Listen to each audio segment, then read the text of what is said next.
Welcome to another episode of DD on the Spot. As always, I'm your host, Ryan Johnson. Longtime listener, you know we've had Aubrey on the podcast before. She's back on again just to give us an update on what she's been up to and, just to talk for a little bit. But most importantly, Aubrey, thank you so much for coming back on. Thanks for having me. You know I love talking to you. Absolutely. Well, it's been almost 2 years since we last talked. It gets to a point where I always tell every guest at the end, it's like, oh, yeah, I'll have you on in a year or whatever. But then you just get so clogged down and time goes by so quick when you're doing all this, and then I have all my other stuff. So it got to the point where you commented on one of my recent posts, and I was like, wait. And I looked at because I usually have in the messages, like when I sent you the podcast, when it finally gets published, and I was like, wow, that's been over 2 years and I haven't had her on again. So let's have her on again. So yeah. And I didn't realize it had been that long either. That's wild. I just had one where it was like 3 years and it literally felt like it was, like a week ago. But yeah, time really does just fly. But before we get into everything, why don't you just give us an update on what you've been up to these last 2 years? Sure. So, a lot more into coaching now. I think last time we talked, I was just kind of dipping my toes in that. And so that's full force, full blown, all out. I love it. And I started homeschooling my kid. So that was the biggest thing. Pretty big shift right there. But those are the two biggest. How is homeschool going? Because I don't even know if we had any kids in my community that were homeschooled. It was always just a concept to me where I get it and I understand it, but how's that been going? Well, it's funny because I used to kind of think I'll never homeschool my kids. Like, there's that kind of stigma like homeschool kids are sheltered The or point of school is to have the house to yourself for a little bit. Let's be completely honest. that too. That too. Yeah. So time management is key now. But my son, he has autism and he has ADHD, and it's just, it started off as a good fit at school, and then it wasn't. And so I was trying everything in my power before I switched to homeschool, and it was kind of like a last effort thing. But I love it. I love it because moms know, like, and dads too, that are working parents. You get that guilt, like you're away from your kid all day long, and then you got like 2 hours in the afternoon with them, and a lot of times they're in sports or other things. So just having that time back has been awesome. Well, ADD here, I bet you could probably tell within 5 seconds of talking to me. Most people can, so I understand that a little bit. Were you even certified as a teacher? So, what's that like actually teaching someone then and being like responsible for their education? Oh, it's pressure, and no, I am not a teacher at all. And I will say, I don't think I could teach anyone else's kid. Teachers have a gift, at least the good ones do. And so, but when it comes to my son, I know him so well that it's actually pretty cool because it's like, you probably get this with like ADHD. You sometimes learn different, or like it helps you to do different things than maybe it helps, other kids. So like, we'll go outside sometimes and do math. Like we'll like literally go outside and be using like our bodies and moving around. And you can't do that in school. Like you can't do that in the classroom. So I feel for people that have, the ADHD, the autism, really anything that's not neurotypical, so to speak. Well, the thing always with me is that I am so much more of like a physical learner than like if you tell me to do something and say like this is how you do it, you do this stuff, it's no good. Like if I see you do something, then it's like it's locked in my brain. Yeah. So like even like when I got really into weightlifting, like I had to tell people it's like just let me see you do it and then I'll know how to do it. Like don't go up to me and be like, "Oh, just go do like some pull downs or something like that." I'll be like, "Okay, what?" So I just go and do that. It's like, no, just show me. So that's part of my ADD too, where it's like if I see you doing something, then I know that it's something that obviously I can do. But with all that's been going on, like you said, time management, how have you been able to keep somewhat of a sane mindset going through all this and having to deal with all this pressure time wise? I love that question because there has been a huge mental shift for me lately. And I think this can help a lot of people who compete, who bodybuild, who are also parents. Is it's almost like you get to a point where you set your ego to the side, and it's like you kind of have, or I have more of like a servant mentality now where I'm like, okay, I'm here to be like the best I can be for my son, be the best I can be for my client. Not that you're going to completely just self abandon, that's not good for anybody. But I think you can feel me on this. Like bodybuilding can be a very ego driven sport. And so it almost is a good balance for me because just helping, like serving others, being there for others, it kind of takes me outside of myself. So it's cool. Lastly, what's the phy ed portion like for homeschool? The what? What's the phy ed portion like for homeschool? What do you mean? Like how? Like, what do you do for like the help, like the like in phy ed, like how you like do like and do physical things? Like, how do you incorporate that into school? Because that's a big part of everyone's school is that the phy ed class where you go and do stuff like physically, like you go out and do games and other things to keep yourself in shape. You know what I do is I'm like, go outside. I said, this is recess, and then I lock the door. But no, sometimes we got a gym in our garage, so sometimes I'll take him down there. And it's so funny because if you watch him do his movements and you watch me do my movements, you would not think we're related. He is like, the typical like growing super fast, super lean, just lanky, goofy. I love it. I love it. But yeah, it's funny. 6'3" in 7th grade, everyone. I haven't grown an inch since then, and I was very, Wow. very lanky. So yeah, I get that. I had Osgood slaughter where like my knees were screwed up because I just grew way too fast, too quickly. So Gotcha. it. Oh, wow. So did you have, because you were tall as a young man. Mhm. So did you have people asking you all the time like, "Oh, do you play basketball?" Well, and I Or did like, play basketball too, so that was the thing. Like I was even all throughout high school, even though I stopped growing, I was still tall enough where I was a power forward in basketball. So I did basketball, baseball, and football, and I was a tight end in football and then a pitcher in baseball. But yeah, I I nice. was that kid though that was like the tallest for the longest time. But the funny thing is now I just had my 10-year reunion like 6 or 7 months ago, and out of my group of friends now, I am the shortest one now. I believe it, because I hear guys, which it's funny, like some of them, they kinda stop growing at a certain point, right? Well, and then even the ones that were like 5'8" in high school now, some of them they're like 6'5" now. Like they went through their growth spurts, I guess, in college or something like that.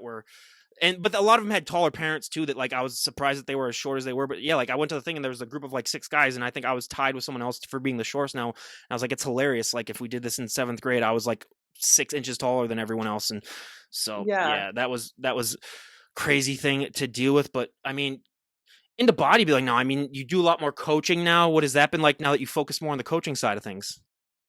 It kinda goes back to setting my ego to the side again. It's been so good for me because, and I think it's good for anybody who loves it. I mean, who like really wants to help other people, because it can be a selfish sport, like that. And sometimes, you talk to people in the industry and you can just tell they're so eagle-eyed on their process, which you have to be. But at the same time, you've got to be able to come in and out of, other people's worlds too, and kind of show up for other people. So it's been awesome. It's been awesome. And of course, there's been a lot of phases. So there was a while there where I was taking on people that I had no business taking on, that weren't good fits. So you live and you learn. I mean, I'm sure you do the same thing with the show. You take on people, you're like, okay, that's learn my lesson. That's probably the last time I'll take on that person. It's rare, but it has happened. I will admit it. Yeah. Yeah, yeah. So it's definitely a learning experience. But now I love taking on the women that want to pack on the muscle. That's just, I love working with those ladies. And the funny thing was when you're talking about like the people that you have a conversation with, you're like, yeah, it's probably good. 99% of them have been the people that have directly reached out to me to be on the show that I haven't reached out to. And I was like, yeah, I'll have you on. And then you have a moment, you talk to them for like 5 minutes and you're like, well, we're already recording, so might as well get it over with. But like, I can tell I'm not going to talk to this person again. But there has Yeah. been some people that have reached out that, yeah, obviously came out to be great guests. That's what I also love about doing this though, too, is that like the funny thing to me is that some of the most impactful guests I've had on and some of the people like I've actually become friends with and like we text and we just, check in with each other are the ones that I had like almost no interest of having on where I was like, I don't think they'd be a good guest. And you get them on, they're like, oh my God, that was one of the best guests I've ever had. So it's funny how Yeah. it's like unwrapping a present or something like that. You just don't know what you're gonna get. So Yeah. sometimes it just works out. I feel like too, especially through social media, like you can, unless you're doing voice responses back and forth, like through Messenger, you can't really get a feel for people all the time. So I'm the same way. Sometimes I'll be like, well, this woman, she sounds kind of short or kind of rude. But then I get on and I'm like, wow, this is the most down to earth, like beautiful person. Well, yeah, if So you just find mine, you'll just think that I'm the most sarcastic a-hole of all time, which, that part of that is true, but, once you really get down to talking to me. So that's why I normally view like people's stories when I can actually hear them talking, and you can kind of just tell just based on the way that someone talks, like kind of what they would be like. But I mean, just going on to your, journey in bodybuilding, what would you say in the last 2 years that since we last had you on, what's the one area of your physique that you've improved on the most? legs. I'm so proud to report that. And I think any woman who kind of gets upper body dominant can appreciate when you can get that size on your legs. It's so satisfying. She So did yeah. one front double on a post, and I was like, God damn. So, geez, it's like, yeah, you really did get that upper body. So, what did you do to get your legs to grow? So I really kind of a lot of strategy, but I eased up on my upper body just a little bit, just a touch. So that way all my resources could go a little more to legs. I did ironically start hitting them more often because I'm a firm believer that you've got to let your legs grow. Like they're huge muscles. You need to have that recovery time.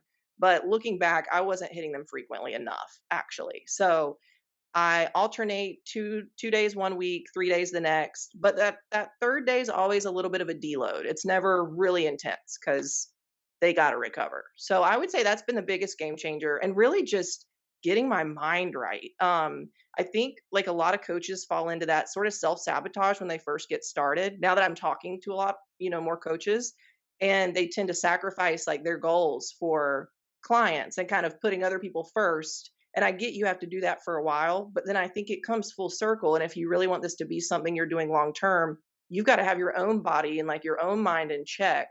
So that was a huge learning experience for me, is just don't sacrifice my own goals to go through the motions to show up for other people. In what other ways do you think being a coach has helped you in your own personal journey? It's taught me a lot as far as, people asking me questions. I used to be so scared when I first started that I wasn't going to have the answers. You know how it is when you first start something, you want to be perfect at it. And I finally had to be okay with saying, I don't know, and doing more research and really digging my heels in. So I would say just learning about this stuff, like, learning about the nutrition, the training, and just also different body types. Cause I used to have this tendency to want to train everybody the way I trained, or to give everybody sort of a similar nutrition approach that I use. But oh my gosh, we're all so different. So it's like where art and science meets at its finest.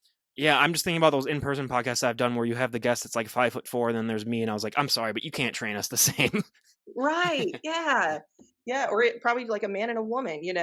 I see a lot of times new women will sign up, and I'm not saying all man coaches are like this, definitely not, but there's like cardio overload and a significant deficit in food, and I'm just like, whoa, you're probably starving and feeling like pure shit. It's just so, yeah, yeah, it's a completely different game. I've heard that so many times, especially with the cardio, where they just think that, oh, just put them on the treadmill for a little bit longer, they'll be fine, and they'll lean down a little bit more. And then you talk to some of these people, and they tell you how long they do their cardio, and you're just like, okay, that's a form of torture, almost, basically. Yeah, and then your body's just fighting back, that it just won't release that last bit of water, that last bit of fat. It's like in survival mode. You're gonna be completely honest here. How did you mentally deal with the fact that the gym bro and you couldn't thrive as much when you let go of training upper body as much? Oh, it actually came at a good time because I was kind of overwhelmed with getting the company started, like getting my coaching started. So if it hadn't been for that, it would have been hard. I would have had to really but You're just like curling water balls in your spare time. You just got to get it in some way. well, and too, like that sickness we have in our heads where I'm like, you see yourself one way and then it's hard to see that kind of begin to shrink a little bit. So yeah, yeah, but just losing muscle in general. I mean, if you look back at pictures, I think like 2 years, probably right after we talked, honestly, I look a lot smaller because I got so busy and I really kind of let my own physique goals be on the back burner. So I would say like the last 6 months, I've been full force back into it. That's why, like I said, I saw that one post. I was like, damn, she's put on some size since we last had her on. So, is it just how has the food been changing now that you've added on that extra size? Oh my goodness. So I don't know if you'll be surprised by this or not because you're a man and I don't know what your diet's like, but I'm up to 400 grams of carbs a day, which 2 years ago I never would have thought. I mean, 200 max was me. And then just pushing it, like pushing it, but not to the extent where I'm like force feeding myself. I don't believe in that.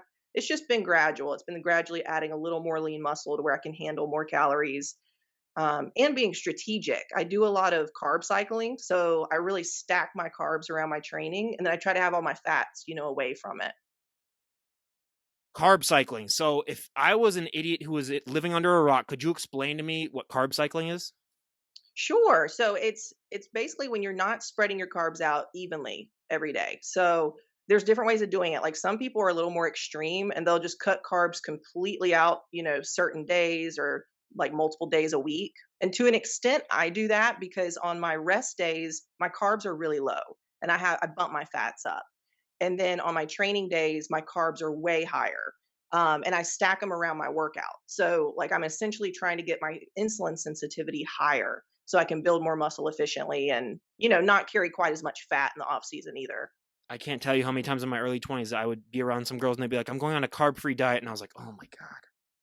And keto, I know keto's getting so big now, and a lot of people think they're keto, and then I start talking to them, and I'm like, "Well, log your food for a couple days," and I'm like, "Honey, you're not keto.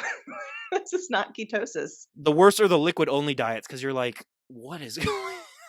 Where you just blend everything up then and you're like, "What's the difference then?" If you're just gonna I had one of my guy friends, he tried to, like, blend up just chicken and drink it, and I was like, first of all, that's the most disgusting thing I've ever heard in my entire life, and second of all, like, it's the same thing as eating it raw then. If you're just gonna, like, add water into it and then blend it up after you've cooked it, like, I don't.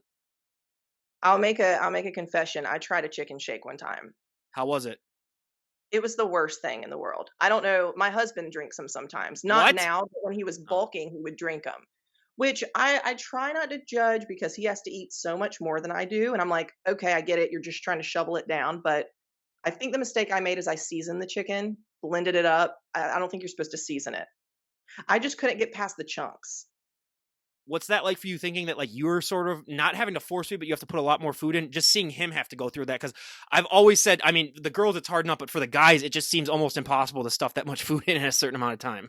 Yeah, and he's 6'6", so Oh I god. mean, to be able to really, like, ever compete competitively, it would take a toll on his body, and I told him straight up, Well, I and said, even "If." that's at the height too, or even, like, doing gym equipment, you have to, like, modify things so much because you're just so tall that it's almost hard to work out in the first place.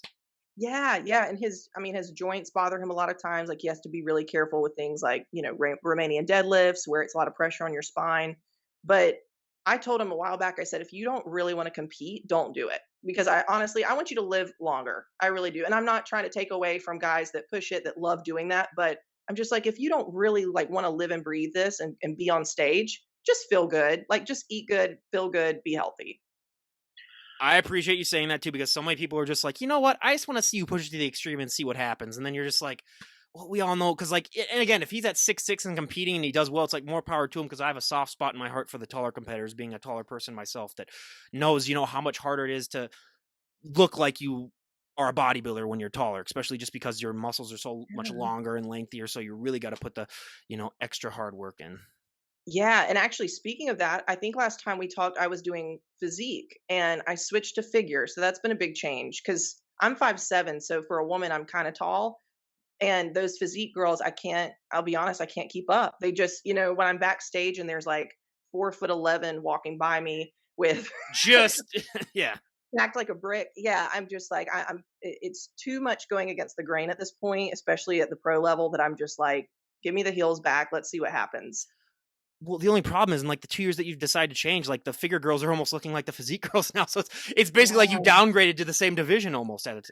You that's just added the actually heels basically. That's it. That's very true, and took away some of the fun poses, so Wait, what that poses did they take? Oh yeah, from the physique. Yeah, that's the only problem. It's like I've always thought that you should be able to do like some of the mandatory physique poses in any division, like if you want to, like if you have your own like little routine that you want to do, because it's like those are the lot of poses that when you ask someone what does a bodybuilder do, they're gonna give you one of those physique or bodybuilding poses. That's what people definitely. associate with. So like when you're just doing bikini and figure where you're just doing like those poses, it's like you should let them have the option to do the poses that are most associated with the sport. I know, and I see some of the girls, like the Olympia girls, I would love to see them hit a back double bicep and just see what they look like. Yeah. No, I would I honestly think it would help with, getting more people to watch it too, because everyone loves those shots. Those are the shots that gym bros do after every single set that they ever do. But Yeah. what has that been like, changing things up posing wise from physique to figure as well? Because figure, it's a little bit more restrictive, I've heard people say. Yeah, and it's a lot more. I'm scared to say the word feminine because I don't wanna say women's physique is not I feminine, know but what you're saying, but like, yeah. yeah, they like the hair flip, they like the heels, and it's a little prissier, I guess, so to speak. So that's been the biggest challenge. I love the posing itself, but it's the walking on, the transitions, just kind of softening it up a little bit has been the tricky part. Were you always someone that had that little bit of flair pizzazz, or has that been something that you've had to try to learn? Because you kind of, I mean, especially for bikini, but even for figure as well, you have to have your own sort of pizzazz and just that little it factor. Yeah, I feel more comfortable in women's physique, and I think it's the freedom, like you're talking about with the different poses. You can kind of take it, make it your own. Whereas figure, they're looking for a very specific pose, and so I'm getting used to it. I'm still getting comfortable. I mean, it's not my first time doing figure, but still, it feels like it.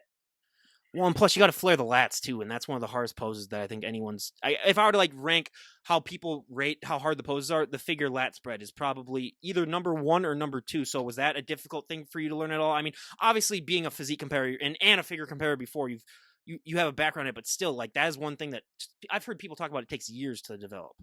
I kid you not, Ryan, right before we got on this call, I was having a conversation with a girl about lat spreads, and she was asking if I had any advice. I did a YouTube episode on it because so many people ask about it. And yeah, it was a struggle. My trick was doing single arm lat pull downs for a long time, like really not heavy weight, just squeezing it, getting that full contraction. And then I would stand up and go straight into my lats. That was the trick for me. But it's tough. Meanwhile, other people in the gym see you and they're like, "God, who is this tool?" Just like, just like posing after every. That's the one thing that I found so hilarious. Like when I was in college and I saw people doing that before I like really got into the bodybuilding scene, I was like, "God, those are some of the biggest like just tools." And then when you finally talk to them and realize that they're doing it for a purpose, you're like, "Okay, they're not. They're doing a thing." But Right. I just that's what I love bringing up on the show too is that like in the general public, there's so many misconceptions about the sport when they look at it from the outside, and then when you really dig deep into it, like I did, then you realize like, oh, these are just some of them are absolute psychopaths for doing this lifestyle and putting themselves through Right. this. But I mean, it's just the dedication, the drive is just so impressive. And if you could go back and talk to the pre bodybuilding version of yourself, what would be the best piece of advice that you would give her before she dove into this lifestyle? Oh, man, that I feel like I could tear up just even thinking about that. 'Cause I there were so many moments where I kinda knew something was coming, like I was gonna find something for me. 'Cause I don't know if you know, but, like, I was strung out, just addiction, Yeah, that I was remember the my last time we talked about that. Yeah. yeah, so that's where I came from, and I just needed I knew there was something for me to do, I didn't know what it was, and so I guess if could go back in time, I would say, um don't let people deter you from this because that was probably the biggest thing in the beginning is judgment from other people or you're obsessed with the gym, you need to stay out, this is your new addiction, and like yeah it is, but it's also not killing me. So and I love it, and the beauty of coaching, like you can use it to help others, and I think that's what's so special to me about coaching is it's taking something that could be really selfish and be a pretty intense addiction and like really turning around and helping other people. So I don't know. That's my spiel. No, absolutely. And speaking of coaching, I mean, everyone has their own opinion on what makes a coach a good coach. It differs from person to person. Some people want, that cheerleader. Some people want the drill sergeant. Some people, and it's a combination, I think, for everyone. But in your own personal opinion, what makes a coach a good coach? Because so many times out there, people, they choose that first coach and it's such a bad experience because let's be honest, there's more bad coaches out there than there are good. And they have that bad experience and it totally throws them off. And a lot of people out there just looking for coaches. And if someone was looking for a coach and let's say you were looking for a coach, what would you look for most in a coach to know that like this is going to be a successful partnership? For for where I am now, someone who is knowledgeable, that would be very important, and also just somebody who's themselves. Because that's what I see a lot of is I like that so many people want to be coaches because I feel like we're a very unhealthy nation, and that's great. People want to help, but I do feel like there's this almost push to like be a certain way on social media or present yourself as this certain person when I feel like really people can read your authenticity. Like people can see right through the bullshit. So I just think that being yourself is the most important thing. Like, and I'm guilty of it in the beginning. I would kind of match people's energy. So, like, if I got on a call with someone new and maybe I didn't feel comfortable about my past or something in front of them, I would kind of downplay it or I would be kind of shy. But now I'm like wide open with it. I'm just like, this is where I came from. This is me. If you don't like it, we're not, a good match. And that is something that so many people just aren't able to do. And that's what, is one of the more impressive things about you is that, yeah, you're willing to own up to that. Cause so many people, yeah, they try to hide and just, say, hey, I just started bodybuilding just because I want to be in better shape. Or it's like, no, it's everyone has a reason. And that's why I love asking people for their backstories because it just shows, everyone starts out somewhere. And 'cause so many Yeah. people, Oh, go ahead. oh, I'm no. sorry. I Oh, was gonna no, I was ask just gonna you say whenever some something. people get started, everyone seems to look at these people that look like you, and then they don't understand that you didn't always look like that. You started out looking not like that. So a lot of times I just got to remind people, it's like everyone started out not being super jacked unless you were the most genetic blessed freak of all time. And there's one or two of them out there, but unless you were one of those two, and just ignore those people, we should shun them from society because screw them. But like you all start out somewhere. So it's like you can be the most out of shape person, but it's like there are other people that are in great shape now that started out even worse than you. Right. And when you said everyone has a backstory, I was actually curious. Do you find that most people on your show, there's something either kind of dark, maybe not even dark is the word, but something that gets them into bodybuilding, like that's pretty One intense. of my guests said this like 4 years ago, and it's one of the most insightful things I've ever heard in this podcast. There's three reasons why women get into bodybuilding. One was because they had an eating disorder in their past and or something like that, like something mental, some trauma, and that's by far probably the biggest thing when I talk to guests. The second is their partner was a competitor, and then they decided they want to compete with them, which is not as much, but it has happened to. Or three, yeah, they have like they have something bad happen to them when they're a kid, and then they just wanted to work out to help them deal with their things. And it's not all three of those, obviously, but I'm saying like Right. I'd say more than half of the guests I've had on fall into one of those three categories. And so Yeah. yeah. Yeah, because it makes sense because I was just talking to a friend about this. It takes a certain something to be able to want to torture yourself for a long period of time in the gym. Like, and it's so funny because women will say, like, I want to compete or I want to get to IFBB pro, but then they want this balance in their life. And I don't shun them for that. Like, we all would love to have balance, but I just am very clear that like this is not a balanced sport. I mean, you can get healthy and be balanced, but if you want to go on to be an IFBB, there's something kind of wrong with you Yeah. in the most beautiful way possible, but you're choosing to be a little imbalanced. Oh, just like some of the best painters, artists, they're all absolute psychopaths really deep down, but they provide, Right. or the great musicians, they were not the most sane people. I mean, it's like you have to be that if you want to be at that level and, be that successful, because no normal person is going to want to put themselves out like that, especially like with bodybuilding. No normal person is going to want to not strip on stage, but, like go on stage in that outfit and pose in front of people. It takes someone who is willing to do that and put their body through all that. And a lot of people, like Ryan Coleman says, everyone wants to be a bodybuilder, but no one wants to work out, basically. And it's just Yeah, people don't it's so understand that true. there's so much that goes on behind the scenes that gets you into that 30 seconds on stage where you get to show off that package. It's such a short time. I know. And just recently, I had this conversation with a new client. She was talking about, she's not really sure how far she wants to take it yet. And I'm very transparent about this. I just say, there's certain things that you don't have to worry about doing, like unless you're wanting to take this and run with it. But like if you're craving that balance, like if you're craving that, just like go to the gym a little bit, feel better when I leave, eat clean, but have variety in my diet, get to go out with my friends. Not saying you can never do that as a serious bodybuilder, but there is a different mentality that comes with it. So that's cool what you said about the, three types of women. Well, and thank God you told them that they don't have to do anything, because I've talked to some people where their first coach goes, "Oh, you want to compete in an amateur show? You got to take this, this, this, and this, Throws it and at them. throw that in." I mean, yeah, you haven't even worked out yet. Let's get you on some of that. That'll really get you going. So thank God you don't do that, because yeah, and it's been a handful of coaches that I've heard do that, and it's just like, first of all, because they make money off of that. There's a whole different, topic that we could go into on that, but Oh, it's I yeah, it's know. it's the dark sea of the sport. But yeah, I'm glad that you put that out there, because yeah, so many times I've heard people like who didn't willingly want to do that stuff, but the coach just said, "Hey, this is what you got to do if you want to compete." Yeah, and it's sad because they trust them, and it's almost like it goes too far before they learn their lesson. That like you can't just blindly trust. I can say I was very fortunate with the coaches I've had so far that they were not like that.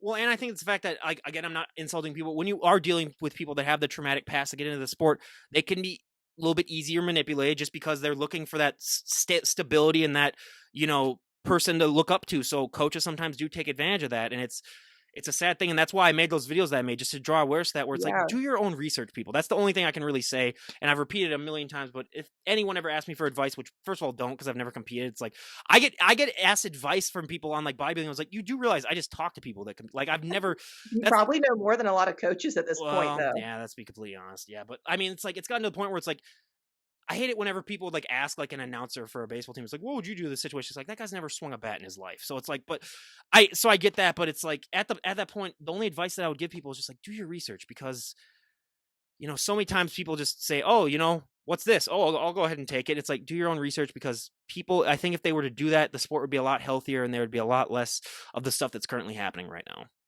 Yeah, yeah. There's a lot of women I talk to just through Messenger. I'm not coaching them, and they'll say they're unsure about what their coach has them doing or taking. And I just say, what does he or she say when you ask why or like ask about information from it? And they say a lot of them will say he or she said just take it, like don't question it. And I'm like, that is a huge red flag to me because if an athlete ever asks me why I have something on their plan, I should have a reason for it. Like, I don't understand that mentality at all. That's why I loved your video. It was very clear it was coming from a very good place. Like, I didn't feel like you were trying to stir up drama. I felt like you were like, dude, this is wrong. Like, I'm sick of seeing this. I love, I have these people on. Some of them are gone now. Yeah. It's just, Oh, I appreciate that because yeah, I was getting off a double shift from work, so I was really tired, and I was like, okay, I'm either gonna come off like the biggest prick of all time, or it's gonna actually be decent. And I think it came out, somewhat decent. And I made some other videos after that too, just addressing, some other topics. But yeah, for me, it's just like, yeah, you just gotta make sure that you know what you're doing before you do it, because like I'm gonna be honest, like I'll tell you, but like I'm not gonna give names, but like I've talked to a 20-year-old that is taking Tren, and they are a bikini competitor, and I've talked to a figure competitor that takes D-ball, and they are like 25. So it's like, once I started hearing that too, I was like, if you ever need to take that stuff as a bikini competitor, you're you right. need to stop competing, because if your body is not genetically blessed enough to step on that stage bikini wise that you have to take that, it's like, I'm sorry, just find a different sport. Because Yeah, yeah, when you look at all these people that have unfortunately passed away, a lot of it is because of just like,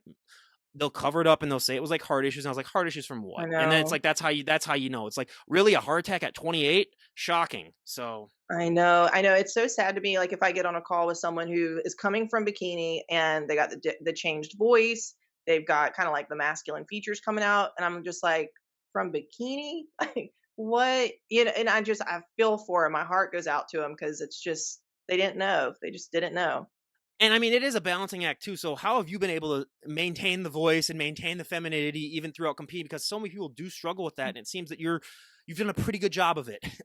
Yeah, well, this is actually probably the deepest my voice has been. So my coach Cornelius Parkin, I used him for a couple shows. He's not my coach anymore, but we're still good friends. And he used to always say, "You need to go on and brag that you take less than bikini competitors who train for like a local show." Truly, like it's so conservative. And again, I could have easily fallen into that whole scene because I did blindly follow people in the beginning, When I was thinking, but even with your past too, you'd be like suspect number one to just like go all in on all these things.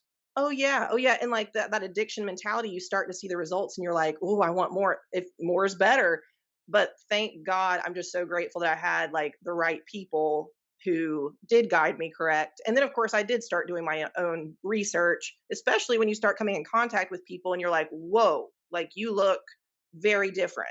And on IFBB shows, and I might get some backlash for saying this, but I'm just going to say it. Every show I competed in women's physique, I didn't hear feminine voices in the back. Like I was the only one that sounded like this. And so that sort of kind of like pushed me to go back to figure. And again, I might get backlash for that. And I'm not saying every single person sounds masculine, but it definitely is prevalent. It's the majority, I will say. And I thank you for saying that, because I know that you might get some flack. And I agree with her too. I mean, there are a lot of people's voices. And again, I'm not downplaying the fact that they work their butt off and they still have, more drive and dedication than 99.99% of the public. And it is such a hard sport to do, especially for physique these days, to get your body to look like that. But yeah, we do have to point out too that like there needs to be more truth to this, because I've always felt like when I was interviewing some of these competitors, like, what am I doing? Because I'm supporting lies basically a lot of time. I felt like, where it's like, Oh, and no, with this, just with the sport too, because the worst thing for me is people who deny use.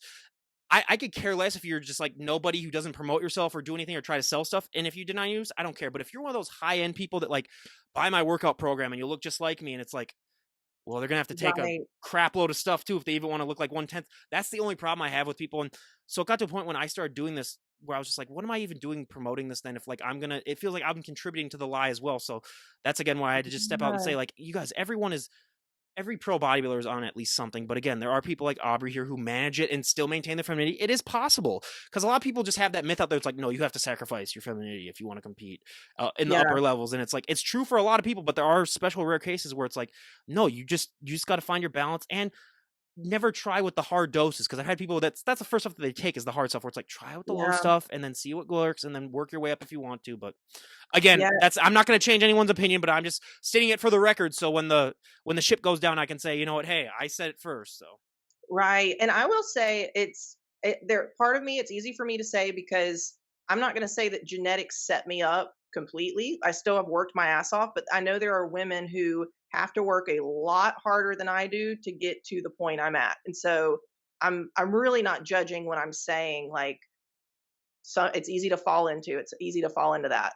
So That's the hardest thing for me is when you see the people that just aren't genetically blessed, but then they do all the stuff and then their muscles don't look full or they look kind of not normal just because they've done so much stuff that it's kind of warped. So they might do like a front double bi and their bicep is just like completely long. It's like not big at all. And then you just look at the rest of their body, it's just kind of disshapen. But yeah, yeah, that's why I think, you gotta realize with your genetics too, it's like you can do other things. Bodybuilding isn't the be all end all, which is one thing that I like to point out there as well. It's like you don't have to sacrifice your life for bodybuilding because bodybuilding, just like one of my coworkers said at one of my jobs that I still quote to this day, you could drop dead today and they'd find someone else for you tomorrow. right. Yeah. And I mean, I will say like there's some people that just don't give a damn and Oh, like good for absolutely. you. They're Yeah. just like, this is me, like this is what I want to do. And that's why I love that you said you just don't like when people are misleading.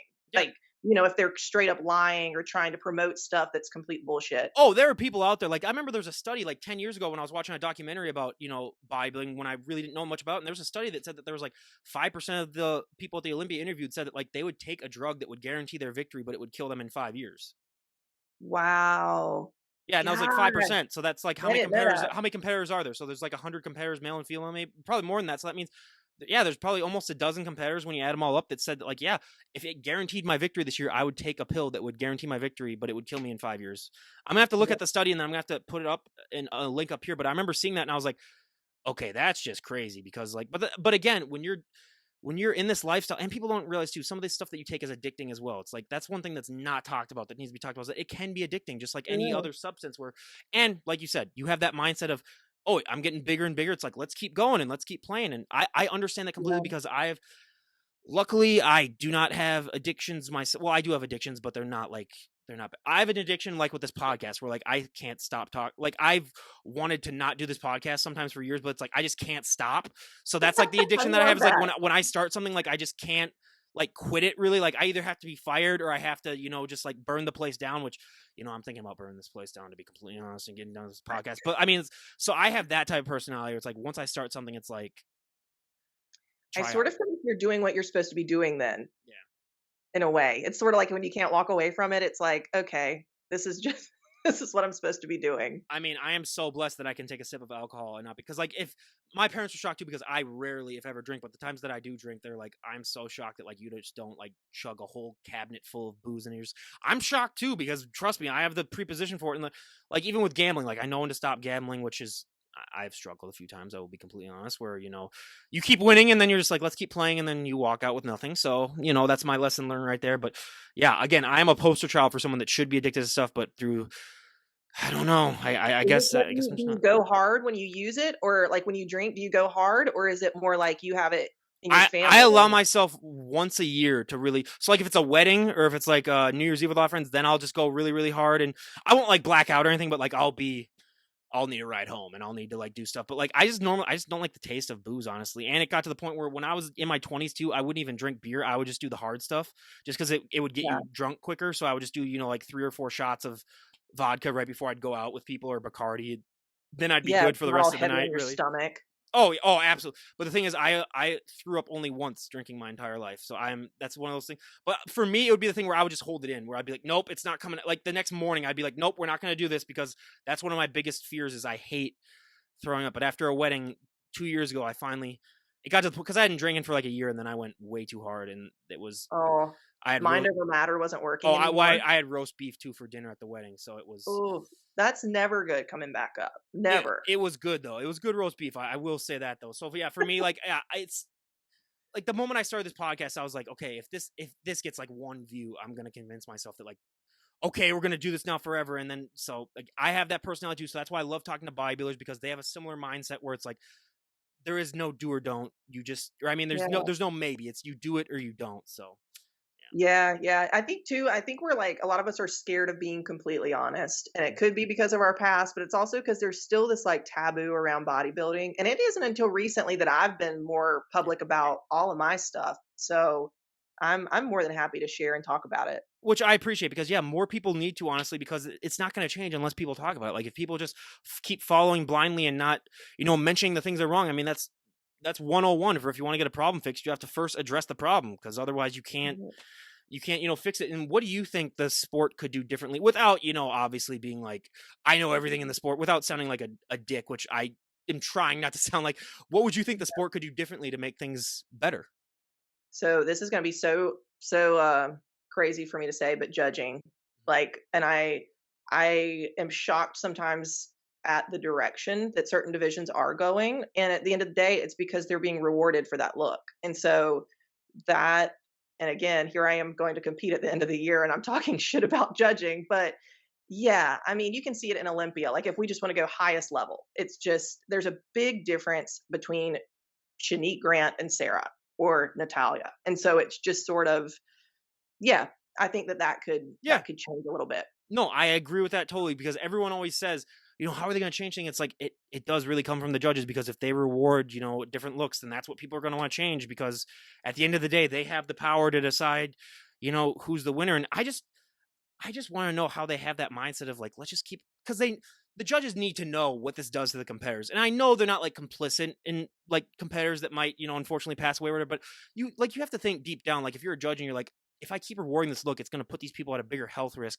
At what point does that override sort of like, I want the best look possible as to like, I want it to be safer? Right. And I guess, it comes down to like the money too. Cause I remember hearing, I don't even know what year it was, but what was the year where they tried to make the O natural? They tried to test it and everyone looked like shit. Wait, they actually Um, try to do that? I've never heard of that. When was that? this was so long ago. It might have been like 80s long Oh, ago. yeah. And they were like, let's test it, we want to be safe. And I forgot who it was, so I can't even say, but someone was like, never test it again, like, we want to see the freaks, we want to see the monsters, because everyone was pissed, like they like wanted their money back. It was just I love natural competitors and I love natural competitions, but I went to one close to my house and I was in there for 15 minutes and then I was like, okay, I understand why people want the freaks and stuff like because they look great and they did put in a lot of hard work, but it's like they just don't have that look that people want to see in a bodybuilding show. Where again, I'll still go to some natural shows and support them because it's a great thing to do. But like at the end of the day, it's like people do want to see the freaks. They want to see the veins on veins. They want to see the striations. So I understand that to that point, at least. yeah. And I mean, if it's any encouragement to people, I know there's a couple coaches I know personally who are just OCB pros, phenomenal physiques, That was and the show OCB. Yeah. yeah, yeah, and they qualified for nationals. Like, they've done national shows in NPC and done well. So I mean, I feel like for anybody that just wants to like see how far they can go, I just want them to know you don't have to just take stuff. Like, it will get to a point where I'm sorry, but like it's going to be really hard to get to IFBB stage if you're not, because you're competing with that. But I just want to say, like, there are people that do it naturally that get to the national stage. Maybe that get to the pro stage. What do I know? But I think there might be one or two of them, but you're never gonna really know for sure because some people might say so. And I've had some guests where I think they might be, but again, I don't know at this point where with all the people that, and again, I have nothing against people that do it. It's just the only problem that I have, like she mentioned too, is like if you promote yourself as someone who doesn't and you try to sell and make money off that and trick people like that, because I have heard stories of people who, from famous people that, they've tricked them into, doing stuff. And then they're like, okay, this is just, I'm not going to look like that because I just don't do what they do. So that's my only, problem there. But you mentioned that you're going to be competing this year. Do you have a date in mind or are you still waiting? yeah, so August 17th, and it's in Tampa, I believe is the first one. So I'm going to do two in Florida and then one in San Antonio. I've never done them back to back like that, but yeah, August 17th will be the first one. When are you starting your prep? A couple months. I stay pretty lean in the off season, so I don't have to like go way out and start cutting. But I'm gonna shift into maintenance probably in a month and a half. How do you stay so leanish during off season? Because that's a rarity for people I talk to. Some of those people, they look like me now, and you're like, dude, have you ever even worked out? And then it takes them 3 months. But how do you? Because you're one of the rare ones. I'd say probably only like 10 or 15 of the guests I've talked to are able to maintain that pretty good leanness. It's like a pro and a con, because I can also have a hard time really stacking muscle on. So it's sort of like that's my superpower, is getting lean. I mean, I can cut back a little bit and I'll start, and people want to slap me for saying this, but I'll start shredding pretty quick. But I mean, on the flip side, in a growth season, it like takes everything for me to just add that little extra ounce of muscle. So I find most people are like one or the other, it seems like you can really stack on the muscle or you can just get lean as hell. So we'll see. Well, and I gotta ask because this is the one body part that I get all the time from women that they struggle with, and obviously shoulders, like your upper body is insane, but shoulders are a big part of you.